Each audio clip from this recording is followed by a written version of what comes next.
మీరు చెయ్యాలంటే ఇయ్యాలంటే మనసులో ఉంటే మీకు 5 నిమిషాల పని కాదు. రైతు బంధు ఎందుకు ఇస్తలేవు? అప్పుల పాలు చేసిపోయారు అంటున్నావు. అప్పుల పాలు కాకపోతే నీకు లంక బిడ్డలు ఇచ్చిపోతారు. అవన్నీ పంచుకుంటారుగా మంత్రులంతా లైన్గా కూర్చొని.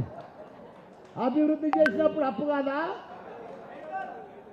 సెక్రటరియట్ కట్టినప్పుడు అప్పు కాదా? కాళేశ్వరం కడితే అప్పు కాదా? కేంద్రానికి వెళ్ళి వాళ్ళని తెచ్చిచ్చిర్రా కాళేశ్వరానికి? యాదగిరిగుట్ట కడితే డెవలప్మెంట్ కాదా? మన మన మన కమాండ్ కంట్రోల్ ఆఫీస్ కడితే ఇది కాదా? ప్రగతి భవన్ కడితే అప్పు కదా? వీళ్ళకట్ట అప్పు ఉండొద్దట, లంక బిందెలు పెట్టి పోవాలంట, వీళ్ళు వచ్చి కూర్చుంటారట, దబా చేస్తారట. అరే అంతా ఆన్లైన్ సిస్టమ్ చేస్తాం, రైతు బంధు పడుతుంది ఆన్లైన్లో. నువ్వు 10,000 వేస్తాను, మేము 10,000 వేసినాం, నువ్వు 15,000 కొట్టు, అప్పు చేయి, ఎవడొద్దా చూడండి. మేము 2,000 పిక్చర్ ఇచ్చినాం, మీరు 200 ఇస్తే నువ్వు 4,000 ఇస్తాను, ఆన్లైన్లో. ఇంకా ఆ గ్యారంటీలు ఎందుకు, ఆ అప్లికేషన్లు ఎందుకు, ఆ ఫామ్లు ఎందుకు, ఇదంతా ఎందుకు? ఆన్లైన్లో ఆల్రెడీ డాటా ఉన్నది.